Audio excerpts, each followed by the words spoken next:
اعوذ باللہ من الشیطان الرجیم بسم اللہ الرحمن الرحیم امن خلق السماوات والارض وانزل لكم من السماء ماء فانبتنا به حدائق ذات بهجة ما كان لكم أن تنبتوا شجرها أإله مع الله بل هم قوم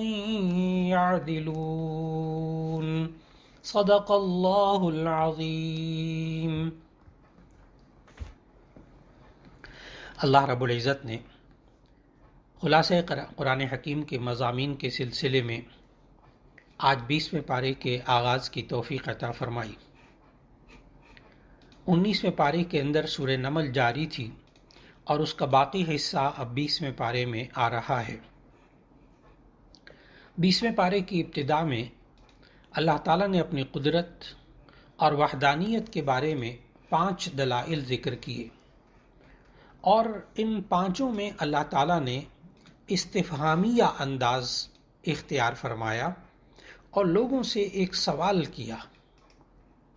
اور اس سوال کے اندر ہی دلائل بھی موجود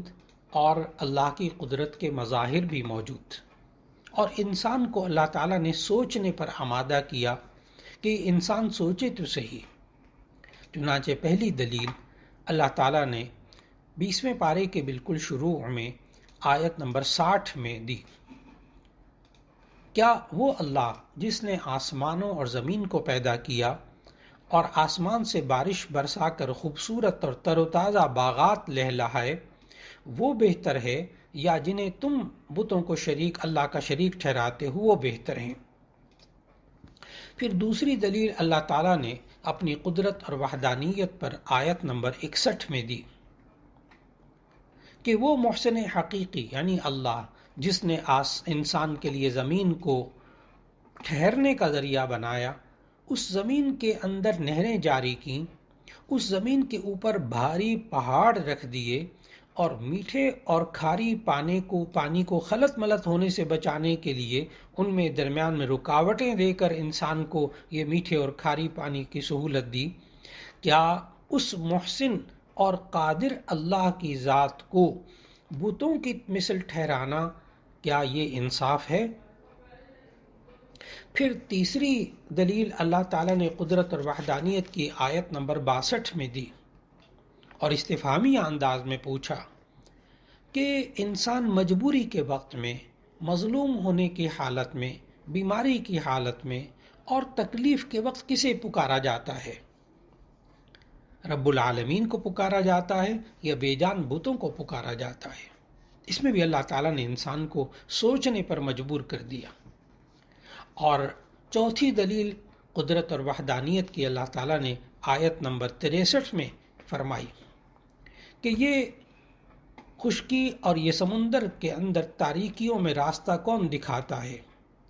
اور بارش برسنے سے پہلے ٹھنڈی ہوائیں کون چلاتا ہے؟ یہ سب کچھ اس اللہ کریم کے ذریعے ہوتا ہے، اللہ کریم کرنے والا ہے، یا تمہارے ہاتھوں سے بنائے ہوئے بت یہ کرنے والے ہیں؟ پھر 5ویں دلیل اللہ تعالیٰ نے آیت نمبر 64 میں دی کہ انسان کو ابتدا میں کس نے پیدا کیا تھا، دوبارہ کون پیدا کرے گا؟ رب العالمین کے سوا کون ہے جس کا کوئی تم نام پیش کر سکو کہ اس نے پہلے پیدا کیا تھا وہی دوبارہ پیدا کرے گا؟ تو یہ 5 دلائل اللہ نے 20ویں پارے کے آغاز میں سوالیہ انداز میں دلائل دیے، جس پر کہ اللہ تعالیٰ نے انسان کو پوری کائنات جتنی بھی ہے اور انسان کا جو ارد گرد ہے اس میں غور و فکر کا میدان اللہ تعالیٰ نے فراہم کیا ہے۔ اور اتنے اہم سوالات ہیں کہ انسان کبھی سوچے بیٹھ کر تو مخالف بھی یہ تسلیم کرنے پر مجبور ہو جاتا ہے کہ اللہ کے سوا کوئی بھی نہیں جو یہ سارے کام کر سکے۔ پھر اس کے بعد آیت نمبر 67 میں عقیدہ توحید کے بعد دوسرا بنیادی مسئلہ جو مشرکوں کو سمجھ میں نہیں آتا تھا وہ تھا کہ مرنے کے بعد دوبارہ زندہ کیسے ہوں گے۔ وہ یہی سوال کرتے تھے جو اللہ تعالیٰ نے آیت نمبر 67 میں نقل فرمایا کہ یہ کیسے ممکن ہے، مشرکین کہتے تھے یہ کیسے ممکن ہے کہ جب ہم اور ہمارے آبا و اجداد مٹی اور ہڈیوں کا ڈھیر ہو جائیں گے تو ہمیں دوبارہ پیدا کیا جائے گا۔ اللہ تعالیٰ نے پھر اس کے بعد سمجھایا کہ انسان زمین میں خود چل پھر کر دیکھے کہ کس طرح اللہ نے لوگوں کو موت دی اور کس طرح اللہ دوبارہ نئے سرے سے زندہ کرتا ہے۔ اگر اس کو سمجھنا ہو تو پھر اللہ تعالیٰ نے پھر پوری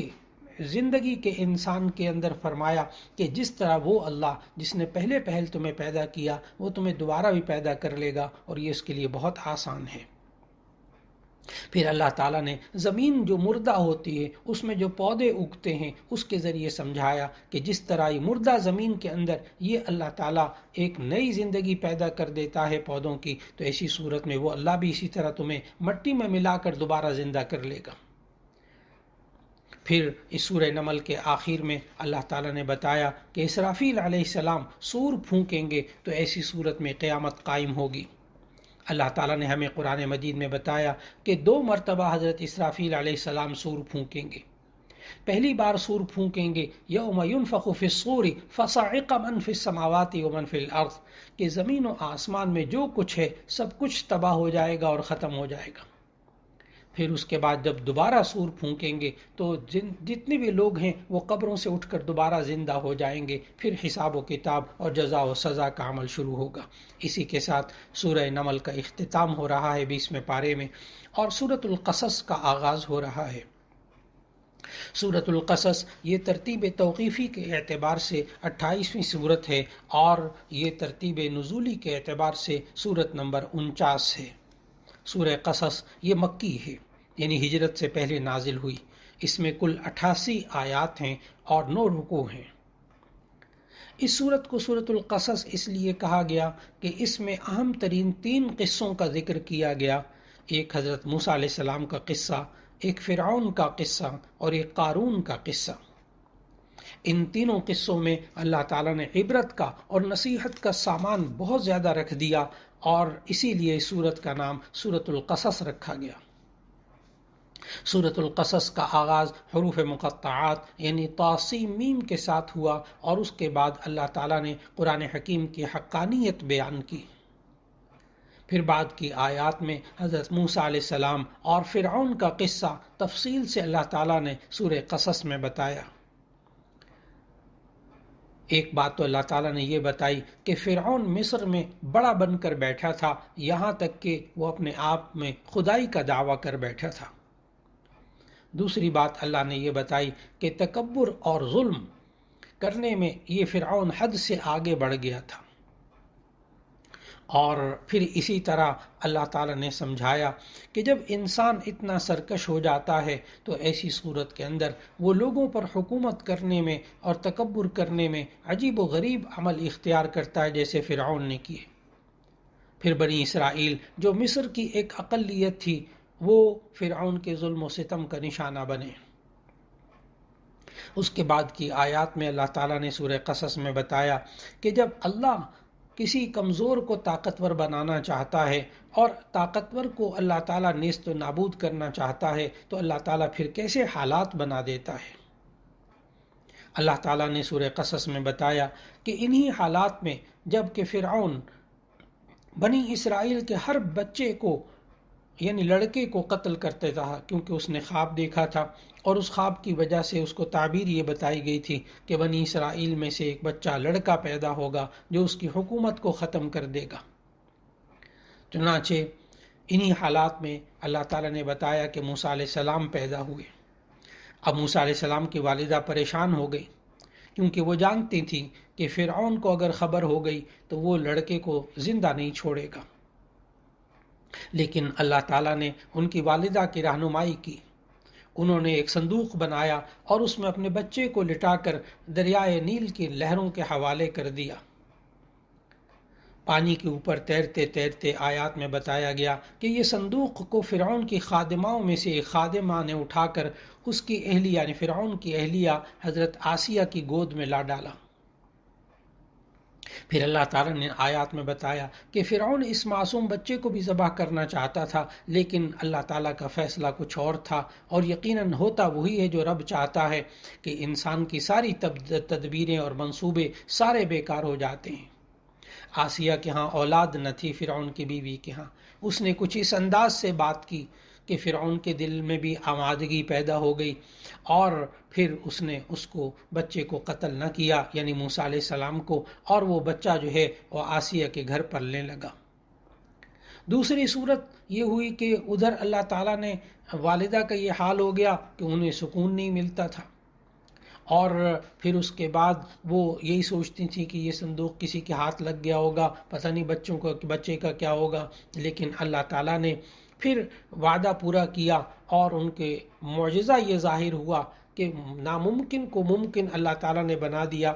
کہ وہ بھوکا بچہ آسیہ کے پاس تھا، اور کئی دودھ پلانے والی خواتین موجود تھیں، انائیں موجود تھیں، لیکن دودھ پلانے کی انہوں نے کوشش بھی کی، لیکن وہ بچہ کسی کا دودھ پینے پر راضی نہ ہوا۔ آخر کار حضرت مریم کی بہن جو اجنبی بن کر وہاں یہ منظر دیکھ رہی تھیں، انہوں نے مشورہ دیا کہ میں ایک انتظام کرتی ہوں ایک انا کا، وہ دودھ پلائے گی تو یہ پی لے گا۔ چنانچہ موسیٰ علیہ السلام کی بہن، موسیٰ علیہ السلام کی جو والدہ تھیں، ان کے پاس وہ خاتون آئیں بہن، اور آ کر کہا کہ چلیں، اور وہ لے کر گئیں، یہاں تک کہ وہ موسیٰ علیہ السلام کی وہی والدہ بطور انا کے وہ آسیہ کے پاس پہنچی، فرعون کی بیوی کے پاس، اور انہیں دودھ پلانا شروع کیا۔ بچے نے دودھ پینا شروع کر دیا۔ اب آپ غور کیجئے گا کہ کس طرح فرعون نے ایسا سوچا تھا کہ بنی اسرائیل کا کوئی بچہ میں نہیں زندہ چھوڑوں گا، اور یہاں تک کہ وہ اس کو میں قتل کر دوں گا تاکہ وہ میری حکومت کو ختم نہ کرے، لیکن اللہ تعالیٰ کا یہ فیصلہ تھا کہ وہ بچہ جسے اپنے وقت کے سب سے بڑے ظالم کے لیے خطرہ بننا تھا، اس کی پرورش اسی فرعون کے گھر میں کروائی، اور اسی کی بیوی سے کروائی، اور اس کی ماں جو یعنی حضرت موسیٰ علیہ السلام کی والدہ، وہ بھی دودھ پلانے کے لیے پہنچ گئیں۔ یہ سب اللہ تعالیٰ نے حالات بنائے۔ پھر اللہ تعالیٰ نے ان سورہ قصص میں ذکر کیا کہ جب موسیٰ علیہ السلام بڑے ہوتے ہیں، جوانی کی حدود میں قدم رکھتے ہیں، تو ان کے ہاتھوں ایک قبطی کا بھی خون ہو جاتا ہے، اس کا تذکرہ بھی اللہ نے کیا۔ پھر اس کے بعد مصر سے مدین آتے ہیں، اور حضرت موسیٰ علیہ السلام مصر سے نکل کر جب مدین پہنچے تو یہاں بھی کوئی ٹھکانہ نہ تھا، ذریعہ معاش نہ تھی، تو دعا کے لیے اللہ تعالیٰ کے حضور ہاتھ اٹھا دیے اور یہ کہا، یا رب میں تیری عطا کا فقیر اور محتاج ہوں۔ اس میں اس مختصر سی دعا کی حضرت موسیٰ علیہ السلام نے کہ اگر انسان غذا کا محتاج ہو تو اسے بھوک ختم ہو جائے، اس کو غذا بھی مل جائے، سائے کا محتاج ہو تو ایسی صورت میں سایہ مل جائے، اور دو چیزیں انسان کی ضروریات ہوتی ہیں وہ سب کی سب اس کی پوری ہو جائیں، ایسی دعا مانگی۔ پھر اس کے بعد حالات بدلے، اللہ تعالیٰ نے وہ واقعہ ذکر کیا شعیب علیہ السلام کی بیٹیوں کا، اور کنویں والا واقعہ اگلی آیات میں آیا کہ کس طرح حضرت موسیٰ علیہ السلام ایک درخت کے سائے تلے بیٹھے تھے کہ دو با حیا اور پردہ دار بچیاں بکریوں کو ہانکتے ہوئے آ گئیں۔ ان بکریوں کو ازراہ احسان کنویں سے پانی کھینچ کر سینچ کر حضرت موسیٰ علیہ السلام نے ان کو پلا دیا اور ان کے پانی کا انتظام کر دیا، اور کس طرح وہاں کے جو لوگ تھے جو کہ نوجوان بچیوں کے لیے پانی کی رکاوٹ بنے ہوئے تھے، ان کو کس طرح ان کے شر سے ان کو بچایا۔ یہاں تک کہ شعیب علیہ السلام کی اصل میں یہ بیٹیاں تھیں، اس وقت کے جو نبی تھے، یہ بیٹیاں اپنے والد حضرت شعیب علیہ السلام کے پاس پہنچیں اور جا کر اس نوجوان موسیٰ علیہ السلام کے بارے میں سفارش کی، اور سفارش کے الفاظ اللہ تعالیٰ نے قرآن مجید میں بتائے کہ کس طرح جا کر ان بچیوں نے یہ کہا، یا ابت استاجر ان خیر من استاجرت القوی الامین، اے ابا جان اسے کام پر رکھ لیجئے، بہترین کام والا وہ شخص ہوتا ہے جو طاقتور ہو، امانت دار ہو۔ پھر اس کے بعد حالات بدلتے گئے۔ اللہ تعالیٰ نے بتایا ان آیات میں کہ شادی کے بعد پھر اہلیہ کے ساتھ مصر واپس جا رہے تھے کہ ایک جنگل کے اندر ایک آگ دیکھی، آگ لینے کے لیے آگے بڑھے تو نبوت سے نواز دیے گئے۔ پھر نبوت عطا کرنے کے بعد اللہ تعالیٰ نے دو معجزے عطا فرمائے، ایک عصا کا معجزہ اور ایک ید بیضاء کا معجزہ، کہ وہ عصا جو تھی اس کو زمین پر ڈالتے تو وہ سانپ بن جاتی، اور جب وہ اپنے کپڑوں میں سے ہاتھ نکالا تو وہ روشن ہاتھ ہو گیا۔ پھر اللہ تعالیٰ نے موسیٰ علیہ السلام کو فرعون کے سامنے دین کی دعوت اور کلمہ حق کہنے کے لیے بھیجا۔ فرعون نے نہ ماننا تھا، نہ مانا۔ اللہ تعالیٰ نے اسے اٹھایا اور ایسی صورت میں حالات ایسے بنا دیے کہ پھر موسیٰ علیہ السلام اپنے لشکر کے ساتھ، موسیٰ علیہ السلام اپنے بنی اسرائیل کے تمام افراد کے ساتھ، یہ تو اس بحیرہ قلزم کو انہوں نے پار کر لیا، لیکن اس کے ساتھ ساتھ یہ موسیٰ علیہ السلام جب پار ہو گئے تو اللہ تعالیٰ نے ایسے حالات بنائے کہ فرعون جب ان کا پیچھا کرتے ہوئے آنے لگا تو ایسی صورت میں اللہ تعالیٰ نے اس کو غرق کر دیا۔ چنانچہ اللہ تعالیٰ نے موسیٰ علیہ السلام کے واقعات سے جو ہمیں سبق دیا ان آیات میں، وہ یہ ہے کہ اگر انسان اپنی مصیبتوں پر صبر کرے، تکلیفوں میں صبر کرے، تو دنیا اور آخرت میں اس کے اچھے نتائج برآمد ہوتے ہیں۔ دوسرا، ہمیں یہ سبق ملتا ہے کہ جو شخص اپنے معاملات میں اللہ پر بھروسہ کرتا ہے، اللہ تعالیٰ اس کی مشکلات ضرور آسان کر دیتا ہے۔ اور تیسری بات ہمیں یہ معلوم ہوتی ہے ان آیات سے، موسیٰ علیہ السلام اور فرعون کے واقعے سے، کہ جب اللہ تعالیٰ کے ساتھ معاملہ انسان کا خوب تعلق والا، گہرا تعلق والا بن جاتا ہے تو ایسی صورت میں بڑی سے بڑی طاقت بھی انسان کے سامنے یہ ریزہ ریزہ ہو جاتی ہے۔ اور پھر ہمیں یہ بات بھی سمجھ میں آتی ہے موسیٰ اور فرعون کے واقعے سے کہ اگر کوئی بندہ حق بات پوری استقامت کے ساتھ کہے تو ایسی صورت میں اللہ تعالیٰ اس کے ساتھی بھی پیدا کر دیتا ہے۔ پھر اللہ تعالیٰ نے ہمیں یہ بھی سمجھایا ان آیات میں کہ جس شخص میں ایمان پختہ ہو جائے تو وہ معاشرے کے ہر معاملے کا مقابلہ کر سکتا ہے۔ اور پھر اسی طرح باطل کتنا ہی طاقتور کیوں نہ ہو، فرعون سے بڑا طاقتور کون ہوگا بظاہر دنیا میں، لیکن اللہ تعالیٰ نے اس کو بھی ناکام بنا دیا۔ اور پھر ایسی صورت میں ہمیں یہ بھی سمجھایا کہ فرعون جس طرح تکبر میں مبتلا ہوا، اپنی ظاہری زندگی کو، دنیا کی زندگی کو اور اللہ ہی کی دی ہوئی نعمتوں کو جس طرح اس نے اپنے حق میں استعمال کیا اور لوگوں پر ظلم کے لیے استعمال کیا، اللہ تعالیٰ نے اس کو، ظالم حکمران کو، اس کی بدعملیوں کے نتیجے میں تباہ کر کے رکھ دیا۔ پھر موسیٰ اور فرعون کا واقعہ بیان کرنے کے بعد اللہ تعالیٰ نے آیت نمبر 47 میں اہل مکہ کو تنبیہ کی۔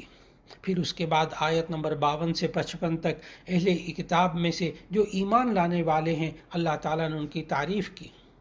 پھر اس کے بعد آیت نمبر 57 میں مشرکین کی جہالتوں اور حماقتوں کا ذکر کیا۔ پھر آیت 60 اور 61 میں اللہ تعالیٰ نے دنیا فانی کے مال و متاع سے، دھوکے سے بچنے کی تلقین کی کہ یہ دنیا کا سارا مال اور یہ نعمتیں اور یہ دنیا میں جو نظر آتا ہے یہ لہو و لعب میں سے ہے، اور اصل مقصد آخرت ہے۔